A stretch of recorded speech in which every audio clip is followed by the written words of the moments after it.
Hello শিক্ষার্থী বন্ধুরা, তোমরা সবাই কেমন আছো? আশা করি তোমরা ভালো আছো। আজকের আয়োজনে তোমাদের সবাইকে স্বাগত। আজকে তোমাদের জন্য ইংলিশের 6টি কোশ্চেন নিয়ে হাজির হয়েছি। তোমরা 6টি কোশ্চেন দেখো। আমাদের আজকের ফার্স্ট কোশ্চেন হচ্ছে হি ইজ ড্যাশ গুড। এখানে কোশ্চেন করা হয়েছে এই ফাঁকা জায়গায় কি বসবে, এখানে কি এ বসবে নাকি এন নাকি নো আর্টিকেল, মানে কোনো আর্টিকেল বসবে না। তো তোমরা এটা ট্রাই করো যে আসলে সম্ভাব্য উত্তরটা কি হতে পারে। তোমরা ভিডিওটা পজ করে উত্তরটা বলো এবং আমার সাথে মিলিয়ে নাও যে উত্তরটা কী হবে। তো প্রথমে আমি উত্তরটা বলে দিচ্ছি যে এখানে উত্তরটা হচ্ছে অপশান সি, মানে নো আর্টিকেল, কোনো আর্টিকেল বসবে না। আর তুমি যদি আর্টিকেল বসেই ফেলো তাহলে কিন্তু ভুল হয়ে যাবে। কেন?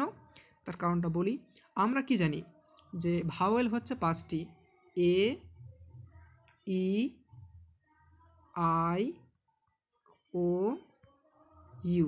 এই 5টি যদি ভাওয়েল থাকে এই প্রথম ওয়ার্ড, মানে প্রথম লেটারটা, তাহলে কি হয় যে এখানে হবে এন, রাইট? তাহলে এই 5টা যদি ভাওয়েল যদি থাকে, হ্যাঁ, প্রথম এটা লেটারটা, তাহলে সেটা কি হয়? এন হয়। তাহলে তুমি কিন্তু এখানে এন বসাবে না, কারণ এটির মধ্যে পড়ছে না। আর যদি এটির মধ্যে যদি না থাকে তাহলে কি বসাবে? এ বসাবে। তাহলে তুমি হয়তো বা এ বসে দিবে, কিন্তু এখানে আসলে এ বসালে ভুল হয়ে যাবে। তো তোমাকে দেখতে হবে যে আসলে আমরা যে আর্টিকেল বসাই কার জন্য বসাই। আমরা কিন্তু এটা আগে বলো যে গুড শব্দটি কোন পার্ট অফ স্পিচ। এটা অবশ্যই একটি অ্যাডজেক্টিভ, এটা নাউন না। আর মনে রাখতে হবে যে অ্যাডজেক্টিভের আগে কখনোই আর্টিকেল বসে না, অর্থাৎ অ্যাডজেক্টিভের জন্য আর্টিকেল বসে না। মূল কথা হচ্ছে এটা। আর্টিকেল আর্টিকেল তাহলে কার জন্য বসে? নাউনের জন্য বসে, রাইট? তাহলে এরপর যদি একটা নাউন থাকতো তারপরে এখানে আর্টিকেল বসাতে পারতাম। যেহেতু এরপরে কোনো আর্টিকেল নেই, শুধুমাত্র একটা অ্যাডজেক্টিভ আছে, আর অ্যাডজেক্টিভের আগে কখনো আর্টিকেল বসে না, অতএব তুমি কি এখানে আর্টিকেল বসাতে পারবে না, রাইট?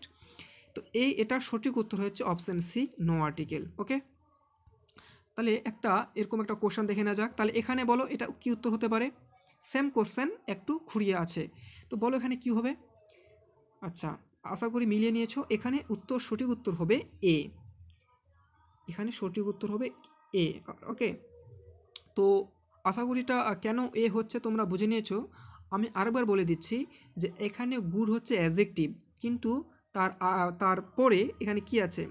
নাউন আছে। এই নাউনের জন্য কিন্তু এখানে আর্টিকেল বসাবো, রাইট?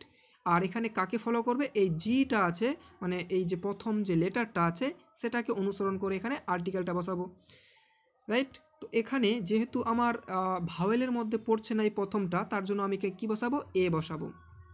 এই যেহেতু নাউন আছে, কিন্তু ওই জায়গায় বসাতে পারছিলাম না। আর এটা বসেছে মূলত নাউনের জন্য, কিন্তু কাকে ফলো করছে? জিকে ফলো করে এ হয়েছে। আশা করি বুঝতে পেরেছো। তারপরে এখানে একটা অন্য টাইপের একটা কোশ্চেন আছে, তো তোমরা এটা ট্রাই করো। টেস্টটা হচ্ছে look at the above picture. হ্যাঁ, তো এখানে কোশ্চেনটা মূলত হয়েছে যে অ্যাবভটা এখানে কোন পার্ট অফ স্পিচ হবে। এখানে কি এটা প্রিপোজিশন হবে নাকি অ্যাডজেক্টিভ হবে, এটা মূলত কোশ্চেন। তোমরা এটা ট্রাই করো ভিডিওটা পজ করে, আর আমি উত্তরটা বলে দিচ্ছি। আচ্ছা দেখো, এখানে আমরা জানি কি অ্যাবভটা হচ্ছে প্রিপোজিশন। আমরা কিছু প্রিপোজিশন মুখস্থ করতাম, ইন, অফ, এট, এগুলো হচ্ছে প্রিপোজিশন, আমরা এগুলো জানি। হয়তো বা অনেকেই দেখে অ্যাবভ দেখে কিন্তু প্রিপোজিশন বলে ফেলবে, কারণ প্রিপোজিশন অ্যাবভটা হচ্ছে প্রিপোজিশন, এটা আমরা ছোটোবেলা থেকে জানি। অনেকে এটা বলে ফেলবে, কিন্তু বললেই ভুল হয়ে যাবে। কেন? তার কারণ হচ্ছে তোমাকে দেখতে হবে যে অ্যাবভটা যে প্রিপোজিশন আমরা জানি, সেটা কি সারা বছরই প্রিপোজিশন থাকবে নাকি অন্য কোনো পার্ট অফ স্পিচ হবে। আসলে এই যে ইংরেজির ক্ষেত্রে যে মানে আমরা যেগুলো জানি যে যেগুলো নাউন, আবার কিছু আছে প্রিপোজিশন, মানে বিভিন্ন রকম পার্ট অফ স্পিচগুলো আবার তাদের পরিবর্তন হতে পারে। হ্যাঁ, এখানে কিন্তু এটা আর যাই হোক প্রিপোজিশন হবে না। ওকে, এটা প্রিপোজিশন হবে না। এটা কি হবে? এটা সঠিক উত্তর হবে অ্যাডজেক্টিভ। যদি বলে কেন, তার কারণ হচ্ছে যে এই যে পিকচার, এই পিকচারটা হচ্ছে নাউন। আর তোমরা আগের ক্লাসে জেনেছো যে নাউনের পূর্বে যে ওয়ার্ডটি বসে সেটি কিন্তু অ্যাডজেক্টিভ হয়ে যায়। কি হয় বলো তো? Adjective, right? তার জন্য এখানে সঠিক উত্তর হবে অ্যাডজেক্টিভ। তাহলে অ্যাবভটা আগে কোন পার্ট অফ স্পিচ ছিল ওটা কোনো মূল মানে বড় ব্যাপার না। মূল কথা হচ্ছে যে তার মানে একটা সেন্টেন্সের পজিশনটা দেখতে হবে, একটা সেন্টেন্সের পজিশনটা অনুযায়ী সে ফলো করবে কোন পার্ট অফ স্পিচ হচ্ছে, রাইট? আশা করি বুঝে গেছো যে এটা হচ্ছে কেন আসলে এটা অ্যাবভটা অ্যাডজেক্টিভ হলো, যেহেতু নাউনের আগে বসেছে। ওকে, চলো নেক্সট কোয়েশ্চন দেখি। এটা বলো, এটা উত্তর কী হবে? এখানে ফাঁকা জায়গা আছে, এখানে লিখতে হবে যে কোনটা হবে আসলে। I think all without dash, এখানে কি হিম হবে নাকি হি হবে? তো এখানে এটাও তোমরা ট্রাই করো।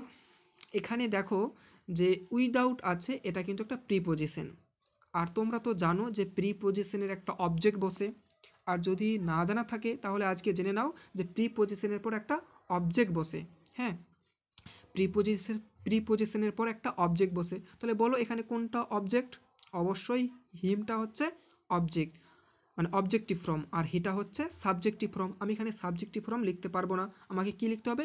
অবজেক্টিভ ফর্মটাই লিখতে হবে, কারণ প্রিপোজিশনের পর কিন্তু আমার অবজেক্টিভ ফর্মটা লাগে। তাহলে এখানে সঠিক উত্তর হবে হিম। আশা করি বুঝতে পেরেছো। তারপরে নেক্সট কোশ্চেন দেখে নিই, এখানে সঠিক উত্তরটা কি হবে এটা বলো। Where does she live in, এখানে কোশ্চেনটা করা হয়েছে ইনের নিচে আন্ডারলাইন করে বলছে এটা কোন পার্ট অফ স্পিচ, এটা কি প্রিপোজিশন, এটা কি অ্যাডভার্ব নাকি নাউন? তো বলো কি হবে? ইনটা তো আমরা জানি প্রিপোজিশন, কিন্তু তুমি কি প্রিপোজিশন বলবে? তুমি যদি প্রিপোজিশন বলেই ফেলো তাহলে কিন্তু ভুল।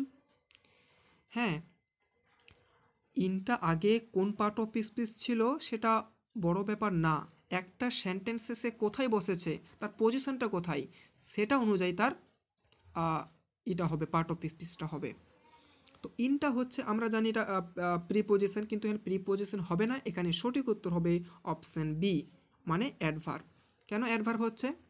তোমরা মনে রাখবে যখন কোনো প্রিপোজিশন দিয়ে, ইনটা যেহেতু প্রিপোজিশন, এমন অনেক প্রিপোজিশন আছে যেগুলো দিয়ে বাক্য শেষ হয়। দেখো প্রিপোজিশন দিয়ে বাক্য শেষ হয়েছে, যদি কখনো প্রিপোজিশন দিয়ে বাক্য শেষ হয় তোমরা এটা নোট করে নেবে যে প্রিপোজিশন দিয়ে যদি কখনো বাক্য শেষ হয় বা জিজ্ঞাসা থাকতে পারে, যে কোনো থাকতে পারে, হ্যাঁ, তো এগুলো যদি প্রিপোজিশন দিয়ে বাক্য শেষ হয় তাহলে সেই প্রিপোজিশনটা তখন অ্যাডভার্ব হয়ে যাবে। ওকে, কিছু তার ব্যতিক্রম আছে কিন্তু এটাই বেশিরভাগ ক্ষেত্রে হয় আর কি। হ্যাঁ, তো এটা হচ্ছে প্রিপোজিশন, এটা হচ্ছে অ্যাডভার্ব। আশা করি বুঝতে পেরেছো। তারপরে এটার বলো উত্তরটা কি হবে। আই থিঙ্ক, এখানে থিঙ্কের এটা টিটা স্মল হবে। হ্যাঁ, I think all without dash dash, তো এখানে কি অবজার্ভ হবে নাকি অবজার্ভিং হবে? তো এটা হচ্ছে প্রিপোজিশন, প্রিপোজিশনের পর যখন ভার্বের প্রসঙ্গ আসবে এখানে আমি ভার্ব লিখব, এখানে কিন্তু ভার্ব লেখা যাবে না, এখানে কিন্তু ভার্ব দুটোই আছে। হ্যাঁ, এটা একটা ভার্ব, এটা একটা ভার্ব, কিন্তু ভার্ব থাকলেও কিন্তু তাদের মধ্যে একটা পার্থক্য রয়েছে।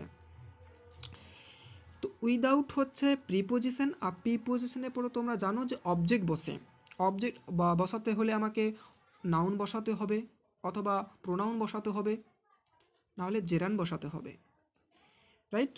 তো এখানে দেখো যে অবজার্ভ হচ্ছে ভার্ব, আমি কিন্তু ভার্ব বসাতে পারবো না, তাহলে আমার প্রথম এটা বাদ। অবজার্ভিং, এটা কিন্তু আর ভার্ব না, এখানে যদি আমি বসাই অবজার্ভিং তাহলে এটা কিন্তু আর ভার্ব থাকবে না। কেন? ভার্বের সাথে আইনজি যুক্ত হয়ে সেটি কিন্তু জেরান্ড হয়ে যায়, আর প্রিপোজিশনের পর কিন্তু কি বসে? জেরান্ড বসে, তাহলে আমি কিন্তু এটা বলতেই পারি এটা সঠিক উত্তর। বা তোমরা আরেকটা শর্টকাটে মনে রাখতে পারো যে উইদাউট হচ্ছে প্রিপোজিশন, তো প্রিপোজিশনের পর যদি ভার্ব আসে তাহলে ভার্বের সাথে আইনজি করে দেবে। আশা করি বুঝতে পেরেছো। তো আজকের ক্লাসটা মূলত এখানেই ছিল, এটিই ছিল। তো ক্লাসটা তোমাদের কেমন লাগলো তোমরা জানাও, তোমরা এমন এপিসোড চাও কি না, যদি চাও তো অবশ্যই কমেন্ট করে জানাবে, আমরা পরবর্তী নেক্সট ভিডিওতে এগুলো নিয়ে আসবো। তো ধন্যবাদ ভিডিওটি দেখার জন্য।